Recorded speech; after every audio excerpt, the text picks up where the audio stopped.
Bismillahirrahmanirrahim. Assalamualaikum warahmatullahi wabarakatuh. Perkenalkan, nama saya Dewi Purwanti. Saya dari Pendidikan Jasmani kelas 2C, NPM 1921911083. Di sini saya akan memaparkan mengenai strategi belajar mengajar gerak. Untuk bahasan yang kali ini saya akan memaparkan 4 bahasan pokok. Yang pertama, peraturan urutan materi belajar. Yang kedua, pengaturan waktu latihan. Yang ketiga, pengaturan lingkungan belajar. Dan yang terakhir, metode belajar. Untuk bahasan yang pertama yaitu pengaturan urutan belajar. Nah, urutan penyajian ini berguna untuk menentukan urutan proses pembelajaran. Jadi, tanpa urutan yang tepat, jika di antara beberapa materi pembelajaran mempunyai hubungan yang bersifat persyarat atau prerequisite, akan menyulitkan peserta didik dalam mempelajarinya. Materi pembelajaran yang sudah ditentukan ruang lingkup serta kedalamannya dapat diurutkan melalui 2 pendekatan pokok, yaitu pendekatan prosedural dan pendekatan hierarkis. Untuk pendekatan prosedural, urutan materi pembelajaran secara prosedural menggambarkan langkah-langkah secara urut sesuai dengan langkah-langkah melaksanakan suatu tugas. Misalnya, langkah-langkah dalam melakukan servis atas pada bola voli. Lalu pendekatan yang selanjutnya itu pendekatan hierarkis. Nah, urutan materi pembelajaran secara hierarkis menggambarkan urutan yang bersifat berjenjang dari bawah ke atas atau dari atas ke bawah. Materi sebelumnya harus dipelajari dahulu sebagai prasyarat untuk mempelajari materi berikutnya. Lalu bahasan yang selanjutnya yaitu pengaturan waktu latihan. Jadi pengaturan waktu latihan adalah prinsip pengaturan giliran dalam latihan, di mana diadakan pengaturan waktu untuk latihan dengan waktu untuk istirahat secara berselang-seling. Di sini dipertimbangkan waktu untuk istirahat sama pentingnya dengan waktu untuk latihan. Nah, penggunaan waktu istirahat secara memadai bukan merupakan pemborosan waktu, tetapi merupakan bagian penting di dalam proses belajar gerak untuk memperoleh pemulihan yang cukup. Kegiatan latihan yang menggunakan model ini dilaksanakan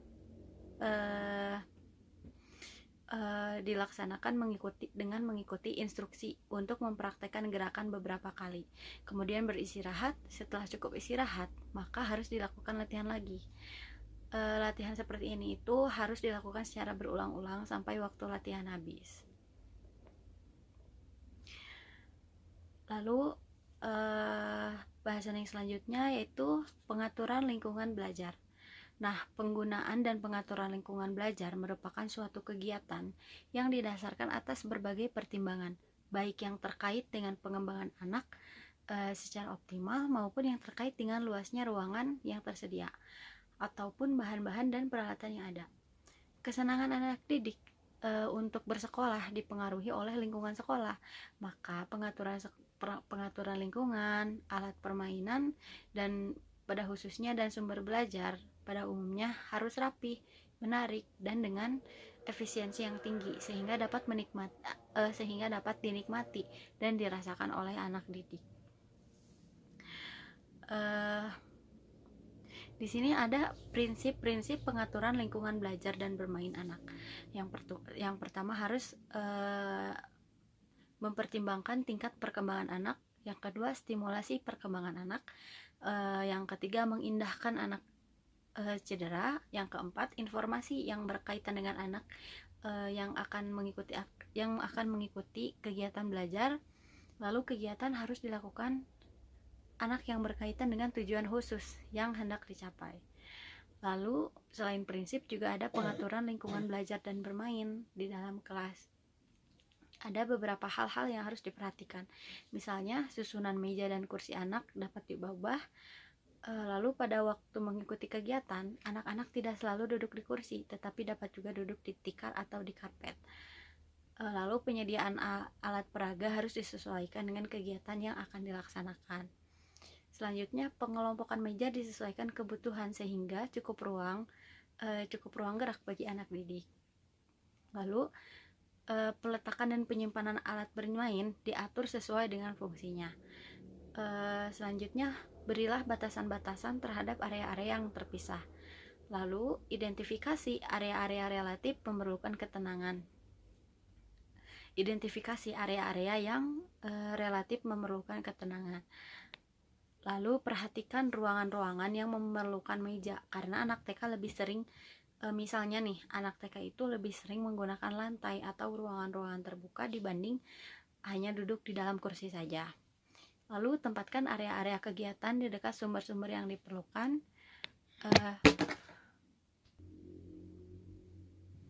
Lalu lengkapi area-area kegiatan dengan cahaya yang cukup, terutama untuk tempat membaca, menulis, dan menggambar, serta merawat tanaman.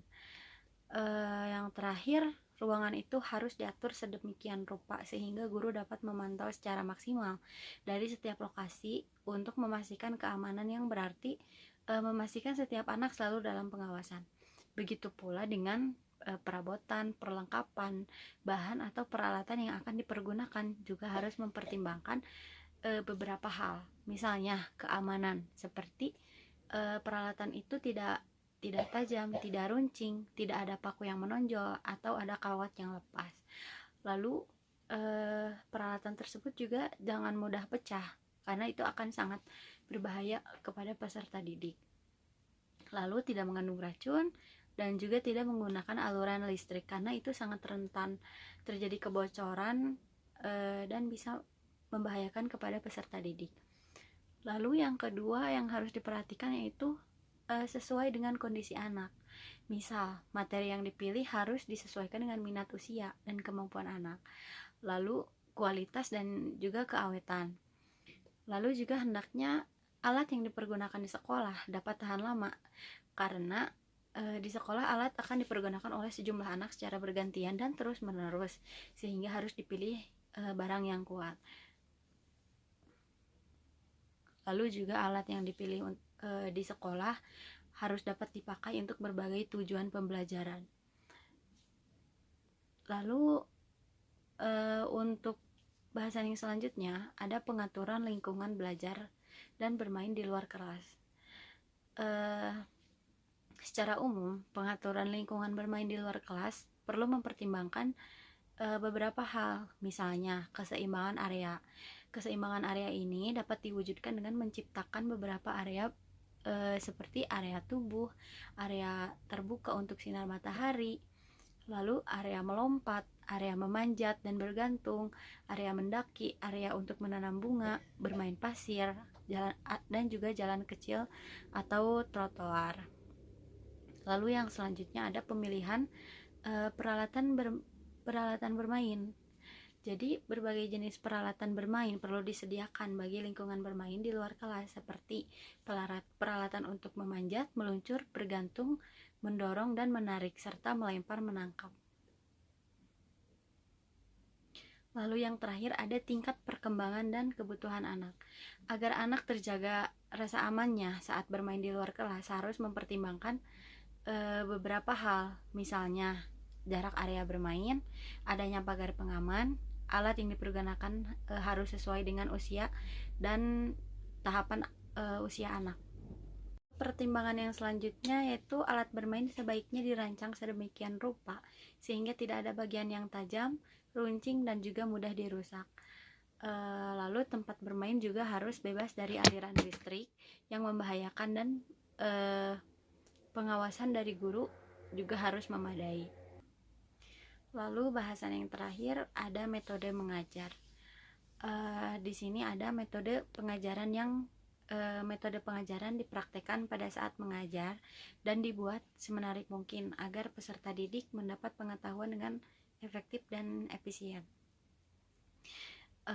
Di sini ada beberapa metode belajar. Yang pertama, metode pembelajaran konvensional atau metode ceramah. Ini yang sering dilakukan oleh para guru di Indonesia dan yang saya alami selama bersekolah. Yang kedua, metode pembelajaran diskusi, metode pembelajaran tanya jawab, lalu ada metode pembelajaran demonstrasi, metode pembelajaran eksperimen, yang selanjutnya metode pembelajaran resitasi, dan yang terakhir metode pembelajaran karya wisata. Baik, mungkin hanya itu yang bisa saya sampaikan pada pembahasan kali ini. Mohon maaf bila banyak kekurangan. Wabillahi taufik wal hidayah. Wassalamualaikum warahmatullahi wabarakatuh.